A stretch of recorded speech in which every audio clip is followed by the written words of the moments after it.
Ayaw masira ng Blacklist International ang kanilang record as they take game number 1 against onic PH. Welcome back to the analyst stand. My name is Midnight and ating i-breakdown kung paano ba nila once again ginamit ang Digi feeding strategy against onic PH. Now, these following post-game stats are brought to us by Smart. Maganda tignan natin dito is yung itemization ni Eson with the Digi. Huwag kayong magpaloko, si Blacklist International yung naglalaro sa kanan. So again, tignan natin dito yung itemization ni Digi. Napakalupit nito kasi nag-adjust siya to become the sustain or the tank here for the Blacklist International side. Although normal naman to, it's really emphasized in this match kasi if you look at the damage output of onic PH, medyo may mixture din ng physical and ng magic.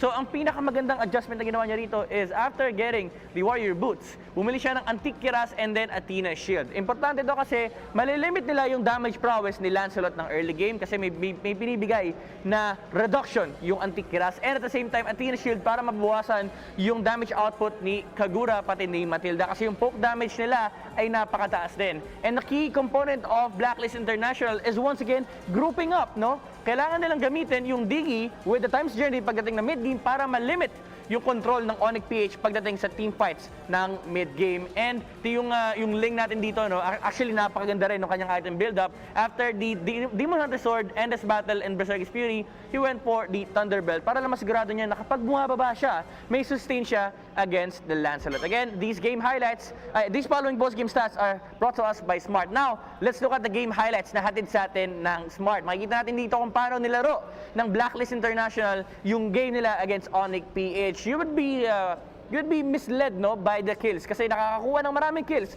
ang onic PH. So, parang dapat leading ang onic dito. Pero again, this is a feeding Digi strategy by Eson. Ang trabaho niya dito is annoy onic PH para hindi sila makapag-take ng objectives. Pero may napakagandang play dito ang onic PH when they contested for the turtle fight. Again, Lancelot, napakahirap nakawan ng objective nitong hero nito with the Thorn Rose into the Retribution. Napakataas ang damage output niyan. Blacklist International after that, nung nakita nila na okay, may farm na si Wise, this is the time that we start grouping up. Pero onic PH, niraramp up na rin nila yung kanilang momentum. They tried to control the areas wherein they wanted to take objectives. Kaya naman nakakakuha sila ng marami-raming pick-offs. Pero Blacklist International, dito natin makikita yung resilience, no?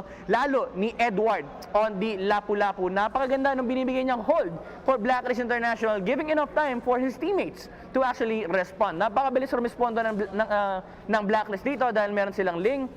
And at the same time, napakataas din ng kanilang poke damage with the Poponet Kupa kay Oh My Venus. Now, Wise, dito in this specific fight, medyo nahihirapan siya labanan pa yung onic PH. Kulang pa yung damage output. Pero dahil nga sama-sama lagi ang Blacklist International, meron silang ultimate bonding experience, they cover for each other's weaknesses. Si Ling, medyo dependent yan pagdating sa ultimate, pero the other heroes are not. Meron ka Lapu-Lapu to sustain the frontline, meron ka ring Lunox to provide additional damage on team fights against onic PH. Pero sinasagot pa rin naman sila ng onic dito, no? Nakakahanap pa rin ng pick-off si Kyrie on the backline. Still, the damage is there for onic PH, yung teamfight control din.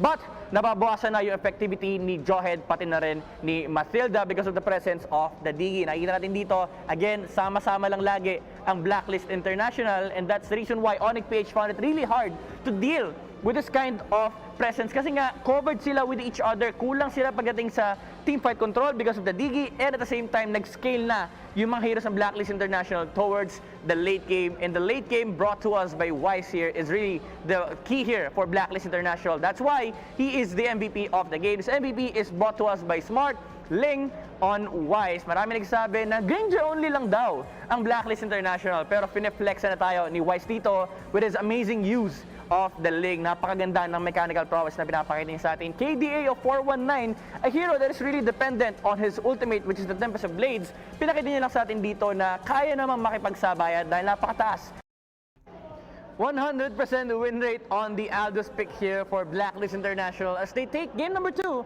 away from onic PH. Welcome back to the analyst stand. My name is Midnight at ating i-breakdown kung paano naman ginamit ng Blacklist International this time around yung kanilang Aldous against onic PH's Claude. Now, these following post-game stats are brought to us by Smart. Actually, dito sa Blacklist International, very standard itemization for a lot of the heroes. Maliban na lang kay Edward, no? Talagang paborito niya bumibili ng Demon Hunter Sword on the Barats. Medyo understandable naman kasi yung mga frontliners ng onic PH dito, no, at some point kukulangin na sila ng damage kasi hindi rin naman pwede from frontline si Wise agad-agad kasi kailangan niya maghanap ng opportunity for him to jump in with the contract. So si Eson, instead of going for the full damage, Popolit Kupa, sabi niya kailangan ko ng sustain on the late game. That's why he built Athena Shield and pati na rin yung Winter Truncheon, no, para lang ma-make sure na meron silang sustain against the Blazing Duet of the Claude. Now, interesting here is that yung ginagamit ni Wise, no, super consistent pa rin ito. Bumibili pa rin siya ng Courage Mask. This is to add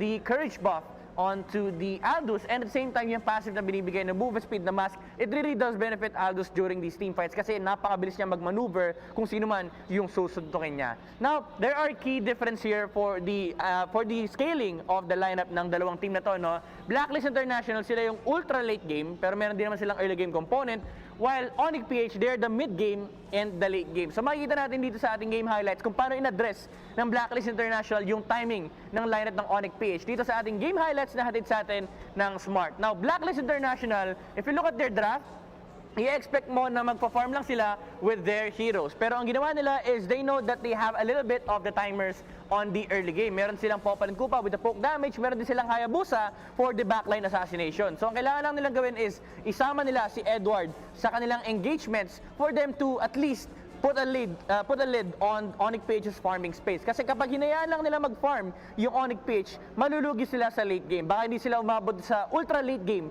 na hinahanap nila for the Aldous. Kasi syempre, isipin nyo guys, kailangan pa mag-ipon ng stacks ni Wise, no, while onic PH is just freely farming. So the adjustment is, okay, Blacklist International, laban tayo ng mid game. Kasi kailangan natin i-contest din yung timers ng onic PH. Kailangan kahit paano mapigilan natin si Hate when it comes to his farming space para pagdating ng late game ay hindi siya ganung kataba.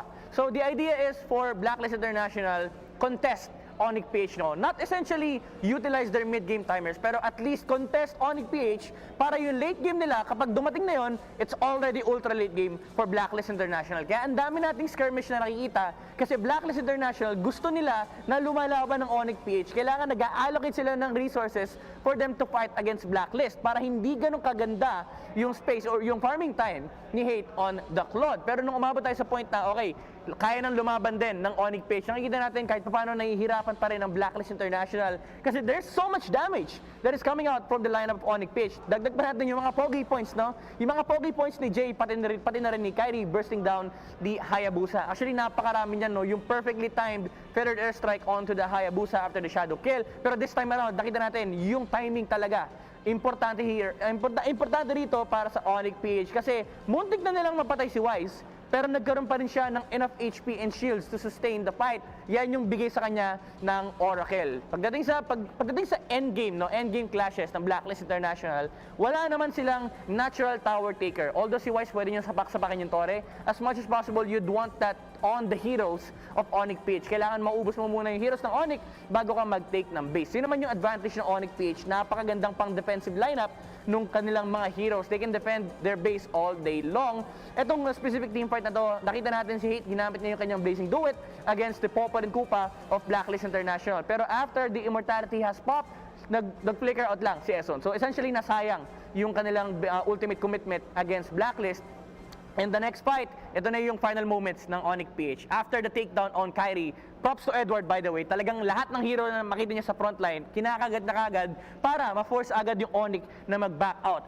Dito natin makikita na superior pa rin naman pagdating sa base defense ang onic PH. They were able to take out the heroes of Blacklist International, pero yung Lord, napabayaan nila. And that's why Blacklist International was able to secure another win against onic PH on the back of this guy's performance. The MVP of the game, nahatid sa atin na Smart, 100% win rate on the hero Wise with the Aldous. KDA of 4,310, damage dealt to 46,000. Pero dito kayo magugulat, damage taken of 134,000 on the Aldous. Ito yung bigay sa kanya ng adjustments on the itemization of the hero. Instead of building up full damage, ang ginagawa ni Wise dito is sustain. Kasi habang nagtatagal ka sa clash, the more damage you actually deal kasi mas marami yung chances mo na maisuntok yung matagal mo nang inipon na stack. That is why Blacklist International was able to win out the series against onic PH. By the way guys, bago tayo mag-proceed sa ating next series, sa mga nanonood dyan, paalala ko lang, meron